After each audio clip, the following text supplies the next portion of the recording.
कल के दिन बहुत बड़े उछाल के बाद आज मार्केट में फिर से दबाव क्यों देखने को मिला, इस पे तो हम डिस्कशन करेंगे ही करेंगे।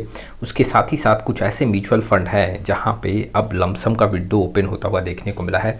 जी हाँ, स्मॉल कैप म्यूचुअल फंड में कई ऐसे फंड हैं जहां पे लमसम का विंडो क्लोज था। अब कुछ एक स्मॉल कैप में यहाँ पे लमसम का विंडो ओपन होता हुआ देखने को मिल रहा है। और अभी जो देखे तो वैसे स्मॉल कैप म्यूचुअल फंड के एनएवी में काफ़ी ज़्यादा यहाँ पे अपॉर्चुनिटी देखने को मिल रहा है। चलिए वन बाय वन आपके सामने मैं इन्फॉर्मेशन रखूंगा, लेकिन उसके पहले कई ऐसे इन्वेस्टर हैं जिनको पोर्टफोलियो डिज़ाइन और रिव्यू को लेकर प्रॉब्लम है। जी हाँ, डिस्क्रिप्शन बॉक्स में आए डिटेल चेक करें और व्हाट्सअप नंबर के थ्रू हमारे साथ जुड़ सकते हैं। सबसे पहले हम बात करते हैं कौन कौन से ऐसे स्मॉल कैप म्यूचुअल फंड है जहाँ पे अब लमसम का विंडो ओपन होता हुआ देखने को मिल रहा है। देखो, लमसम का अगर विंडो क्लोज रहता है कई ऐसे स्मॉल कैप म्यूचुअल फंड में, तो उसमें एक नेगेटिव पॉइंट ये होता है कि मार्केट के गिरावट में वहाँ पे लोग जी हाँ बहुत खरीदारी नहीं कर सकते हैं, एसआईपी के थ्रू इन्वेस्टमेंट कर सकते हैं, जिसके थ्रू वहाँ पे बहुत बड़ा अपॉर्चुनिटी ग्रैब नहीं कर पाते हैं। इन्वेस्टर के लिए फ़ायदे का सौदा वहाँ पे ज़्यादा नहीं रहता है। गिरावट में सिर्फ एसआईपी के थ्रू ही आप इन्वेस्टमेंट कर सकते हो, लेकिन अगर लमसम का विंडो ओपन होगा तो आप वहाँ पे ज़्यादा खरीदारी कर सकोगे और अपना जो एक एनएवी का प्राइस है उसका एवरेजिंग जो है वो लॉन्ग टाइम में अच्छा आपको एक रिटर्न दे के जाएगा। Tata small cap mutual fund में जो लमसम का विंडो क्लोज था, अब यहाँ पे लमसम का विंडो ओपन हो चुका है। अब वहाँ पे आप लमसम कर सकते हो। अगर देखा जाए स्मॉल कैप कैटेगरी के अंदर, तो स्मॉल कैप कैटेगरी में ये म्यूचुअल फंड अपने हाई एनएवी से जी हाँ काफ़ी ज़्यादा दबाव में है और ये इन्वेस्टर के लिए एक फ़ायदे का सौदा हो सकता है। जो भी इन्वेस्टर यहाँ पे इस म्यूचुअल फंड के साथ जुड़े हुए हैं वहाँ पे कुछ लमसम करके यहाँ बेटर अपॉर्चुनिटी ग्रैब कर सकते हैं। हालांकि ये भी ध्यान देना होगा कि अगर लमसम का विंडो ओपन है तो अपने एलोकेशन से बहुत ज़्यादा यहाँ पे पैसा इन्वेस्ट ना करें। जैसे अगर मान लो टोटल आपका अभी तक जो करंट वैल्यू है म्यूचुअल फंड पोर्टफोलियो का वो 10 लाख है और आपने स्मॉल कैप को 20% का एलोकेशन दिया है, तो कोशिश करें कि 2 लाख से ऊपर यहाँ पे टोटल वैल्यू ना जाए। स्मॉल कैप को लेके लमसम करो, लेकिन एलोकेशन को लेके आपको ध्यान देना चाहिए। दूसरा जो स्मॉल कैप म्यूचुअल फंड है ICICI prudential small cap mutual fund, यहाँ पे भी अब लमसम का विंडो ओपन है, यहाँ भी आप पार्टिसिपेट कर सकते हैं।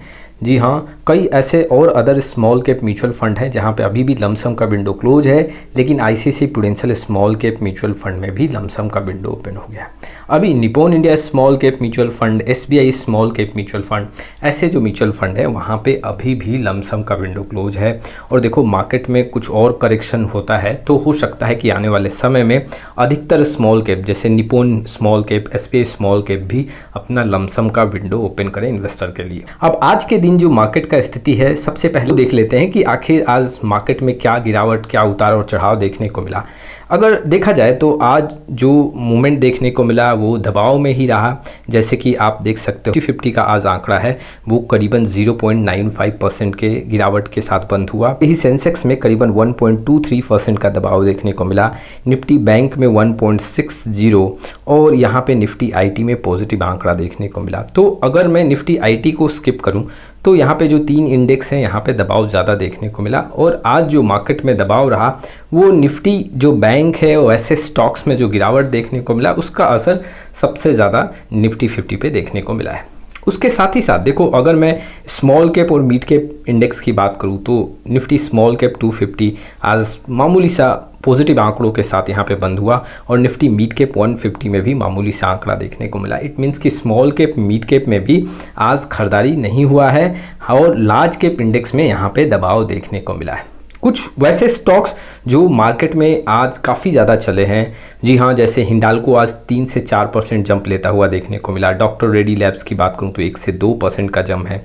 बजाज ऑटो की बात करूँ तो 1 से 2%, भारत इलेक्ट्रॉनिक 1 से 2%, मैक्स हेल्थ केयर भी 1 से 2% जंप लेता हुआ देखने को मिला। कुछ ऐसे स्टॉक्स जहाँ पे गिरावट काफ़ी ज़्यादा देखने को मिला। इंटर ग्लोबल एविएशन में करीबन 3 से 4% का दबाव, जियो फिनांशियल में भी 3 से 4%, लार्सन में 2 से 3%, श्रीराम फिनांस में 2 से 3% और टर्नल में भी 2 से 3% का गिरावट यहाँ पे देखने को मिला। तो ये कुछ ऐसे स्टॉक्स हैं जहाँ पे गिरावट काफ़ी ज़्यादा देखने को मिला। लेकिन किन कारणों से मार्केट में अभी भी गिरावट और अभी भी दबाव देखने को मिल रहा है?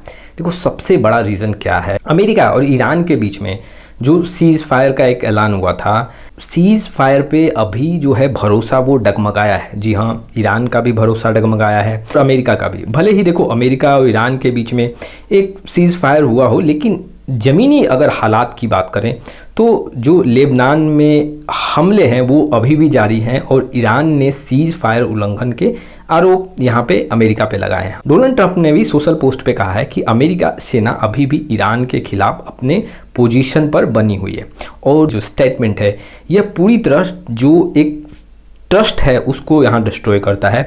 और यहाँ पे स्टेट ऑफ हार्मुज जो ओपन करना था वो भी अभी ओपन नहीं हुआ है, जिससे निवेशक को लग रहा है कि अभी शांति ज़्यादा दिन तक टिक नहीं पाएगा, जिससे मार्केट में यहाँ पे जी हाँ अप्स एंड डाउन्स का एक आंकड़ा देखने को मिल रहा है। मार्केट में आज भी दबाव देखने को मिल रहा है और जो सेंटीमेंट्स है वो कल के दिन जो गिरा था सेंटीमेंट्स एक पॉजिटिव देखने को मिला, आज फिर से कुछ नेगेटिव देखने को मिल रहा है। देखो इंडिया विक्स का आंकड़ा देखोगे तो कल करीब यहाँ पे 19 के आसपास देखने को मिल रहा था, आज वो 20 के ऊपर चला गया। इट मीन्स कि देखो जो अभी समझौता हुआ है उस पर भरोसा पूरा डगमगाया है, अभी भी बहुत बड़ा बदलाव हो सकता है और इसके चलते यहाँ पे मार्केट में सेंटीमेंट्स जो है वो नेगेटिव रहा। दूसरा जो एक मैंने कल के वीडियो में बात किया था कि कल मार्केट पॉजिटिव हुआ लेकिन FII का वहाँ पे बिकवाली देखने को मिला, कल बिकवाली कम था, अब वो आज आंकड़ा काफ़ी बड़ा देखने को मिला जिसके चलते जी हाँ मार्केट में दबाव बना है। 26 ट्रेडिंग डे का आंकड़ा देखें तो लगातार FII यहाँ पे बिकवाली करके चल रही है